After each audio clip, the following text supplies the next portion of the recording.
Hello everybody, welcome back to X-Plane 11. My name is Micah, and today we are sitting in the captain's seat of a Boeing 737-800 ZIBO mod. Today we're going to be covering how to do a cold and dark startup of the 737-800 ZIBO mod. And today we'll be using, of course, the wonderful and brilliant X checklist. If you don't know what that is, you could just Google it, or you could go to ZIBO's page, and you can actually on the forum page, and there's a link for it there as well. I'm going to go ahead and bring that up for me, and we're going to go through this today. Understand that to actually start the aircraft up, not all of these steps are required. There is a short way to start up your aircraft if you're not looking to do it in the proper fashion, including skipping all the inspections. However, today I'm going to be including all the inspections so that you can see the proper way to start up the aircraft for future reference. So we'll start off today by making sure all of our windows are not damaged. Now, in most cases, all of your windows should be undamaged when you start the aircraft. If they are damaged, then you obviously cannot fly the aircraft, so that's an important step. Next, we'll make sure the GPU is connected. To do that, we go over here to the tablet, go to Ground Services, and then hit GPU Connect. Notice X Checklist automatically selects that for you, so you don't have to select it. Going back to here, we're going to go over to Overhead Panel, and we're going to turn on our battery. This is our electrical panel, so we'll be returning to this a couple of times. All this is electrical. Turning on battery and guarding it at the same time. Notice all the lights come on. That is a good sign. Our next step is to ensure our gear is completely down and set. To do that, we're going to check our gear lights. We're first going to go overhead and check left, right, and nose gear. All three are illuminated green. Next, we're going to go down center and make sure that they are illuminated green here as well, which they are. So we'll go ahead and select yes, they are selected. Notice it automatically selected the next one because the bus transfer, which is this one right here, needs to be on auto and needs to be guarded, which it is. Next, we'll select ground power, which is this switch right here. This is saying that ground power is available. Turn that to on. Now we're going to hit the master caution, push the reset button. Next, we're going to set our panel lighting. I'm not going to worry about that today because I don't need any lighting. However, if you need to change your lighting, there's several different locations to do that. Overhead panel, you have this panel, and then the circuit breaker panel, and this controls your illuminators on your actual lights themselves. Down here by the FMC, you have your main panel and your floodlights for both. Your AFIS flood is this right here. Then down here, you have your floodlight for your center console, as well as your panel lights. We're going to say we're good on panel lighting. To start off, we're going to have our wheel well light on. These are all of our light systems right here and here. So we're going to turn our wheel well light on. And say yes, it is. Position strobe and steady. If it's in the up position, it is in strobe and steady. If it's in the off position, means there is no lights activated. If it's in the steady position, which is what it wants, it means it's just a steady light. There's no strobes. So we're going to keep steady on. Next, we're going to go down to the fire panel. The fire panel is located right prior to your throttle quadrant. What you're going to do is you're going to test your fault in up. You're going to use this little, see if I can zoom in here, give you a little better look here. You're going to hit the left, make sure both of those illuminate, fault and APU det in op, and then hit it right, and you should hear lights, you should see lights and hear that ringing, letting you know there is a fire, or at least it's testing that there's a fire. Next, you're going to try your extinguishers. You're going to try your left extinguisher, make sure all three lights are activated, and your right, and make sure all three lights are activated. Next, we're going to check our emergency exit lights that are guarded and closed. They are located right here. This is kind of your internal information selectors. So we want to make sure emergency exit lights are on and our fasten seatbelt sign is going to come on. Next, we're going to test our attend button by clicking and releasing. We're going to make sure our flap lever is at 0, our speed brake is down, our landing gear lever is down, and our parking brake is set. Next, we're going to change our mic selector. This is again center console, but it's further down. Let me zoom back out so we have a better view here. And select this to VHF1. And you would do this mainly so that the co-pilot can contact the tower just as much as you can so that they can help you with getting clearances. Next, we're going to get our cargo fire test. Again, this is your fire panel. Right below that is your cargo fire panel. We're going to hit the test button. We're going to make sure our manual gear extension door, which is this button right here, make sure it is closed all the way. Now, you would check your circuit breakers in real aircraft. In most cases, you can skip this step, but if you want to go through the motions, you want to make sure that all of these circuit breakers, that none of them are popped out. If you would see them actually physically popped out and white if they were actually popped out. Of course, with the ZIBO mod, they're not going to be popped out by default when you get into the aircraft. So we're going to say none of them are popped. Next, we're going to do our stall warning tests, 1 and 2. That is, again, in the upper panel. This is the far upper panel, and we're going to test the stall warning. Number 1, you should hear that clicking sound. And number 2, you should also hear that clicking sound. Next, we're going to test our flight recorder, unguarding it, flipping it to test, and then guarding it again. Up here as well, we're going to check our mic selector to VHF1 as well. We're going to go down to our engine reverser lights, make sure 1 and 2 are extinguished. Our EEC lights, make sure they're on and guarded. We're going to make sure our passenger oxygen is also guarded and in the normal position. Our surface interphone should be off at this time, and our dome light is per whatever you would like. If you need light, you can select that per your requirement. Next, we're going to turn on our left and right IRS mode. We're going to select to nav on both of these. Then what we're going to do is go up here to the IRS display selector and change it to heading and status. We're also going to make sure our ELT is guarded. And then we're going to test our LE devices, which is our flaps, slats, and lights to make sure that they are working properly. Next, we're going to do a master lights test. This is right here. What you're going to do is flip it to the test button. Then you're going to scan your the cockpit to make sure that all of these lights are functioning properly. You want to make sure that none are blown. Now notice that these are extinguished. We'll get to those in a second. That is normal. And make sure everything looks great, which it does. So we'll turn this back to bright. Now you'll see AP disconnect lights test 1 and 2, and this is on the captain's side. So test 1, test 2. Again, remember they were extinguished, and that's a separate test system. Now we're going to change our barometric pressure. Now understand this checklist was created for outside of the United States. If you are outside the United States, follow this checklist according to what it tells you. If you're inside the United States, there's going to be some minor changes, and it's important to pay attention to those. Your barometric reference selector, it will not be in HPA. Instead, you will keep it in inches.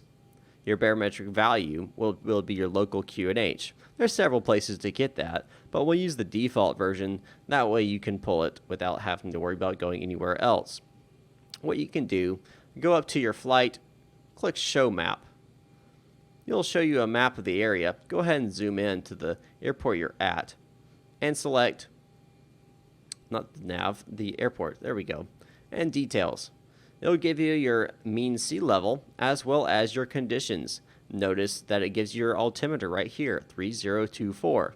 You would enter your altimeter by selecting this knob and moving it up to 3024. Minimum reference selector, that's going to be your altitude, your airport altitude plus 1,000 feet. This is giving you basically the point at which you can turn on the autopilot.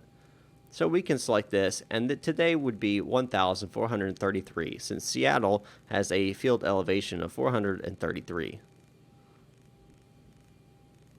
This isn't necessary to start up the aircraft again, but this is all part of the pre-flight setup checklist.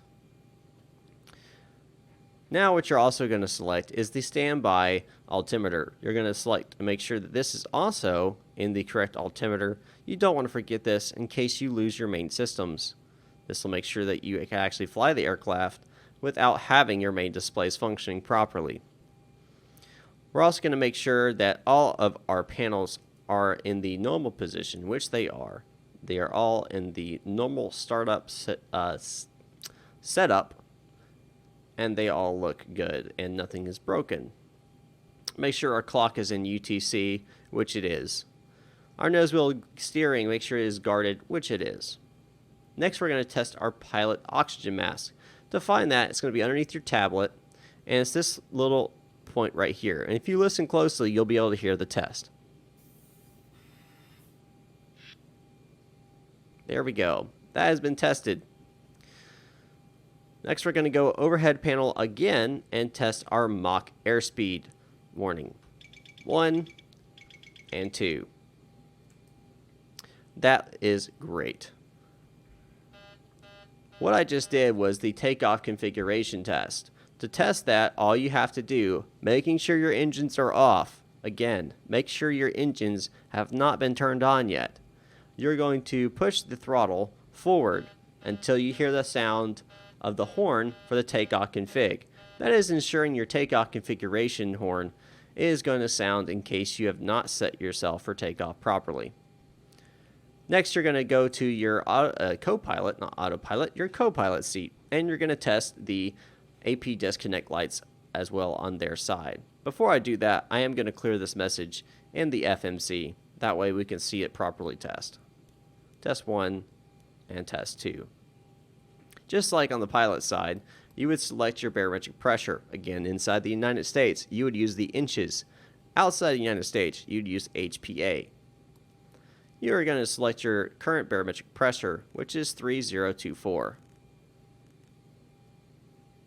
You would also go ahead and select your references as well. Again, switching to barometric pressure and bringing it all the way up to 1,433. Again, this is for this airfield here in Seattle.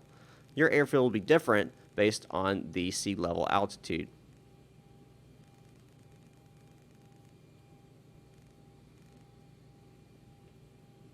We're also going to make sure that our weather radar is off, and we'll see that it is not activated on either one of these displays, and we'll go down here and make sure this is proper as well, which it is. Again, making sure that the main panel and the lower DU is also all functioning properly. We're also going to go ahead and switch the co-pilot into UTC as well. To do that, you're going to hit the upper right but the left upper right button for time/date. You're going to keep hitting it until you get UTC time. Notice it automatically checks it once you've reached there. We're also going to test the co-pilot oxygen mask, or the first officer oxygen mask. It's going to be on the right side of the aircraft below the window. Again, hitting that button to test. We're also going to test our flap inhibit, gear inhibit, not test, make sure they're guarded. Our flap inhibit, gear inhibit, and terrain inhibit. These are located right here below the displays to the right of the first officer's FMC. You want to make sure these are all guarded. You also want to check your GWPS ground system. To do that, you're going to hit this button. You're going to hear multiple messages telling you basically, in case of certain situations, to let you know of dangers. Pull up. Obstacle. Obstacle. Pull up. Airspeed low. And that is the finish of that test. So that all looks great. Next, you would get into the FMC and actually input all of your routing information. Today, we're not going to do that. I've covered that in detail before. If you have any questions about that, you can reference the FMC and autopilot tutorials, which I've done in the past. So instead, I'm going to skip these portions of the FMC and allow you to basically do that on your own. Now, you'll also notice down here at the bottom, you're going to see cabin lighting and aft and forward service cargo doors. This is all in preparation for actually flying the aircraft. Again, we're not going to cover this today. This is just added features to add more realism. We're going to get back to our actual checklist today. But before we do that, I do want to do one thing in the FMC. And this is essential to make sure you can actually fly the aircraft. Go into the FMC, go into your position initial, hit the next page, pull your left GPS, hitting this button right here, going back to the previous page, and enter it into your set IRS position. What that's going to do is actually set your IRS position to give you your location in the world and actually allow your glass cockpit displays to function properly. We're going to go back to our overhead panel now and start doing some checks again, making sure our flight controls A and B are guarded and closed, alternate flaps are off and guarded, and make sure our spoilers are also guarded. We're going to turn on our yaw dampener now. We're also going to go ahead and check our navigation, make sure VHF, IRS, and FMC are all in the normal position. We're also going to check our displays and make sure they're in the auto and in a normal position. Next, we're going to go ahead and start up our fuel pumps. Do not start up your center fuel pumps unless you have fuel into your center tank. To check if you have fuel in your center tank, go ahead and check down here and make sure that you have fuel. Today I do have fuel in my center tank, so I'll be activating all of my fuel pumps today. So fuel pumps left, right, left, right, left, right. I'm sorry, left 1 and 2, aft and forward and aft 1 and 2. Next, we're going to check our crossfeed. To do that, we're going to turn the knob. It should illuminate, then go dim. Now we're going to turn it back off, illuminate, and it should go off. And we're good. Notice it automatically went through some selectors here. I'm going to go back to previous so that you can see. You're going to see cabin utility power and make sure that is on. It is. We're also going to make sure IFE passenger seat power is on, which it is. Standby power should again be guarded and closed. Generators disconnect should be guarded and closed. We'll continue to the next page. We're going to check on our equipment cooling panel and make sure it's on normal. Our left and side and window heats should go ahead and come on at this time. So our left side and forward window heats will come on. Our engine hydraulics will go ahead and come on as well, which they are already on. And our electronic hydraulics A and B. Our cabin pressure should be at 0 psi at this point, which it is. We'll go ahead and turn our trim air on and make sure our left and right recyclers are both on. We're going to start off with having our left pack to auto, leaving our right pack off. We're also going to make sure our isolation valve is in the open position. Engine bleed air 1 and 2 are in the on position, and APU bleed is in the off position. Our cruising altitude is an essential part of this plan. We need to make sure our pressurization of our cabin is set properly so that us and our passengers don't succumb to hypoxia. This has happened in real life before, so ensure that you have your pressurization set proper. Today, we'll say that we are flying at 28,000 feet. However, I don't have a plan installed, so we really don't have any idea. Let's say we're landing at 200 feet. Again, it's essential to make sure that you put this information in, and this will be available to you from your flight plan. Again, you want to make sure that you've put that information in, and you want to make sure the pressure selector is in the auto. If it's on alternate or manual, you may have issues with your pressurization. Make sure you keep it on auto. To continue our pre-flight setup checklist, we're going to make sure our wheel well comes off at this point. The reason you have it on in the beginning is to ensure that you're able to inspect the tires and brakes and the actual landing gear to ensure there's no damage and that they are functioning properly when you do your walk around the aircraft. Obviously, inside of the simulator, that is not necessary, but you can simulate that if you wish. So our wheel well light is off. Our wing light turned on as necessary. This depends on your situation and what you're going to be doing. So today, with it being nice and sunny outside, we'll keep the wing lights off. And we'll also keep our logo lights off. Again, these are as needed, not necessary. Make sure our collision lights are off. Our position lights are on steady. Our left and right landing lights are on off. Our left and right runway turnoff lights are on off. And our taxi lights are off. We're going to make sure our ignition is set to auto, both, and auto. I'm sorry, in the right position, not both. In the right position. We're going to make sure our autopilot disengage bar is up. If it was down, you would need to go ahead and push that up. Your captain flight director needs to come on at this time, and your first officer flight director. Your courses would be set to your SID VOR, that is, if you had a VOR for your standard instrument departure. We're just going to skip that step because we're, again, not getting into the depths of the autopilot at this point. Your bank angle, make sure it is below 30 and should be at 25 degrees when you're below 30,000 feet. Again, you would set your runway height heading and your initial climb clearance. We're not going to be covering that today. Auto brakes should go to RTO, and your fuel flow should be reset. You should make sure that your system oil pressure is above 2800 and that your quantity is above 75%. Next, you want to make sure your rudder and aileron trim are zeroed and centered. To check that, you'll see it right here. Your rudder trim is at 0 and your ailerons are at 0 as well. Your stability trim is not modeled in the aircraft, but if it was, it would be right here. Oh, I apologize. It looks like it is now modeled. Last time I did this, it was not modeled. But you want to make sure these are in the normal position, not in any other position. So make sure these are in the normal position. Again, this gets into actually doing a flight. We're not going to cover that today. Normally, you would have your briefings at this time, and we're going to skip those for today as well. Again, skipping all of that information. Because all of this deals with your aircraft in regards to FMC, your autopilot, and actually flying the aircraft. Today, we're just focusing on starting up the aircraft, but still doing all the checks necessary. I'm going to make sure our flight deck door is closed. What I'm going to do is flip upside down real fast, close the door, and come back to the center. Now we're going to start our APU. To start your APU, come up here, see your APU start, go to on, go to start, hold 3 seconds, and release. You should see your APU EGT spike up upwards between 6 to 800. That is normal.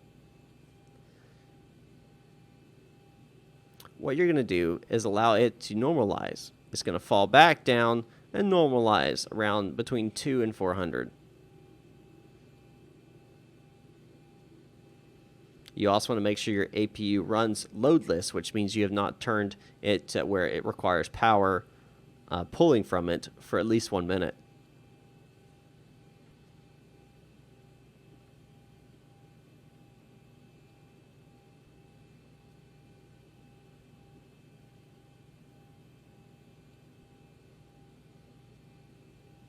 We'll go ahead and switch to the APU generator this time. We're going to turn our APU bleed on, and we're going to disconnect our GPU. Overhead, we're going to make sure our chimes are all the way into the auto position, and normally you would contact ATC and make sure your information is correct, and get your transponder code.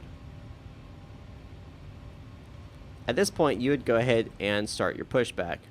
ZIBO has the option of using better pushback. If you don't know what that is, I would look it up. It is extremely helpful. I'll show you how this works.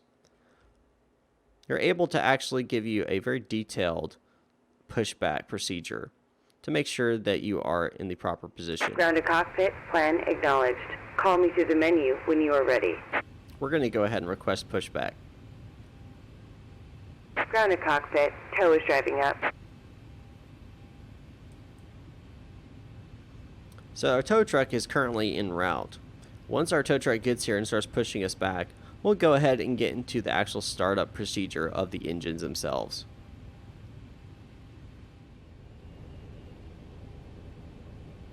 Okay, all doors and hatches are closed. Ready to connect.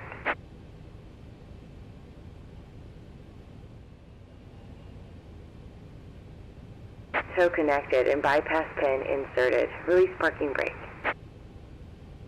Alright, so now we're going to follow their instructions and release our parking brake. Starting pushback, and you may start engines. Alright, they've given us permission to start engines. Of course, we would get this clearance from the tower as well. We're going to switch our MFD to engine so we can see our N2. Now we're going to go to our overhead panel, turn on our anti-collision lights. We're going to make sure our left and right air packs are off. Next, we're going to go to our engine 2 and switch it to ground. This initiates the start sequence. Notice the N2 begins to climb. Once it reaches 25, we're going to add fuel to the engine by turning on the engine cutoff to idle.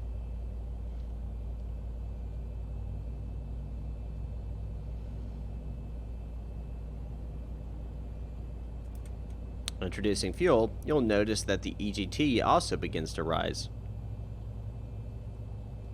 You want to ensure that this stays below 500.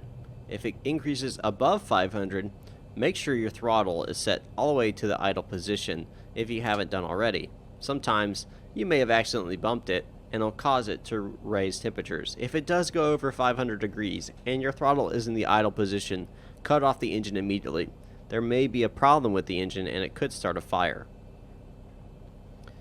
Going back in the overhead panel, we're going to switch our engine start to the left engine. And we're going to initiate the ground engine start as well. And again, paying attention to the N2, waiting for that 25%.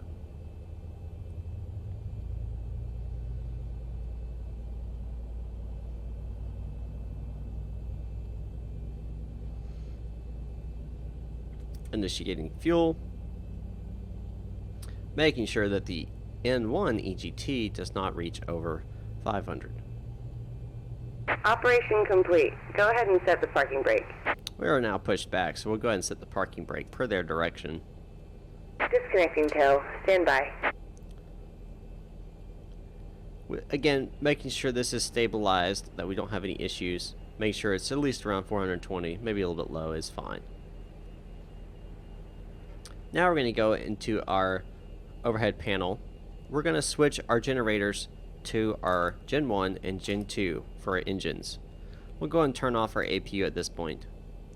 Our engine start switches should both be on continuous at this time and should be on both.